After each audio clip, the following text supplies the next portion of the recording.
I've been using the Steelcase Leap chair for about 2 years now. I've also had the opportunity to test a ton of other high end chairs while using the Leap, but none of them have been quite good enough to get me out of the Leap chair. The Fern is one of those strong contenders, though. I've gone back to this chair several times, wanting to love it, but there's just a few things about this chair that make me keep coming back to the Leap. For me, the two seats are going to be pretty different on the chairs. The Leap has a thinner pad, but it doesn't feel harder to me than the Fern. I will say that it did take me about 3 weeks to get used to the thin seat pad on the Leap. I came from a thick cushioned CXO chair, and it was rough for the first few weeks, but then I started to feel comfortable and have used the Leap ever since. The Fern has thicker padding, but it really is firm when you get the chair brand new. It has softened quite a bit over time, but will feel really firm for the first few months, but then it starts to get a little bit better. They also have a much different contour. The Fern has a flatter seat, while the Leap has a bit of a contour that goes up on both sides and gives you a slightly more feeling that it's hugging you.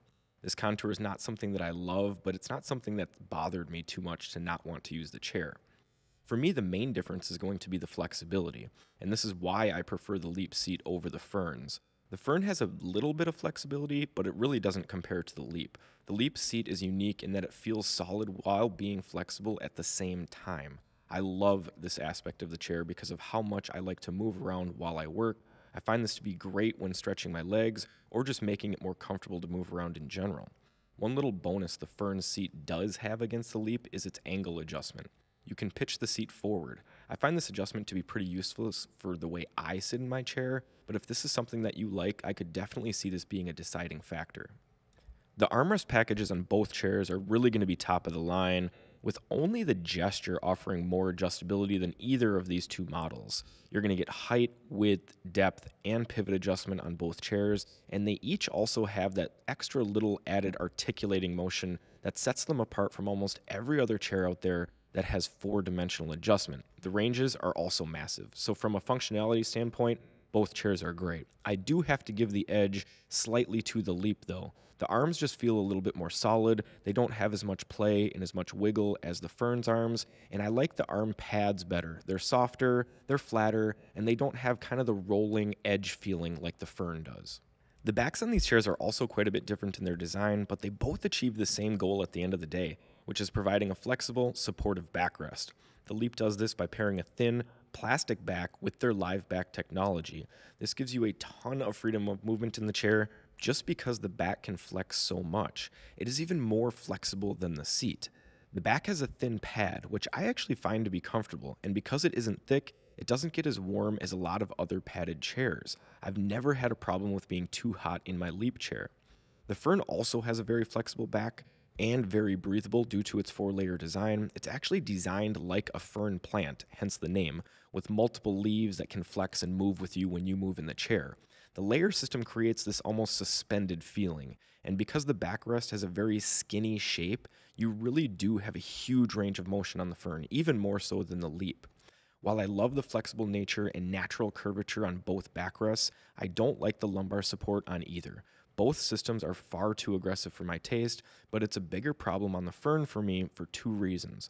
The first is that the Fern doesn't have lumbar depth adjustment like the Leap. This means I cannot dial the lumbar support back at all. The second reason is that you cannot remove the lumbar on the Fern like you can on the Leap. Removing the lumbar on the Leap made a huge difference, and it's one of the main reasons why I can sit in the chair for so long and why I prefer it over the Fern. I'm not a fan of the headrest on either chair. The Leap's headrest feels cheap and is positioned too far forward to me. It basically forces you to use it, even though I don't always want to use it. This probably wouldn't be so bad if it wasn't so uncomfortable, but it just doesn't have a ton of padding, and the way that it forces your head forward, I just can't use it comfortably. The Fern's headrest doesn't force you to use it, and really only comes into play when leaning back and relaxing, which I do like. The problem is that it is really hard. It's almost overly padded, to the point where it doesn't really give and it's not soft at all. I also feel that both headrests take away from the flexibility that the backs offer, which doesn't feel worth sacrificing for what you're getting. The Reclining is going to be the last area where we see major differences between these two chairs. Both of them are going to be very good at what they do, but they function very differently and are going to feel very differently. And this could certainly be the deciding factor for you on which chair to go with. The Leap has a synchro tilt motion, but the seat also slides forward a bit instead of dropping down in the back. This is really good for ergonomics, and it excels in static positions because the chair is designed to have a little bit of friction. This allows you to easily recline and then stay in that position with little effort. I really like this design, especially for the office. I think this is great for tasking, and this is one reason why I have remained in the Leap in my office location. The Fern has a synchro tilt mechanism as well, but it's much more traditional and gives you more of a rocking feeling than the Leap. The motion is also smoother, so it feels better to rock back and forth. I also find the Fern to be better for kicking all the way back and relaxing because the recline is deeper and feels much more natural to be reclined all the way back as opposed to the Leap. The Fern is much more similar to the CXO chair. I use a CXO chair at home, and this is probably one of the biggest reasons why I haven't felt the need to also have a Leap chair at my house, because I'm doing a lot more relaxing and kicking back, and that type of recline motion is much better suited for my needs. Both the Fern and the Leap come with 5-position tilt limiter, and they have really responsive tension adjustments, so I've really had no problem getting either chair positioned exactly how I wanted. They just function much differently, and you'll have to choose what's best for you. If you're still having trouble deciding which chair is best for you, check out this comparison of the Leap versus the Aeron.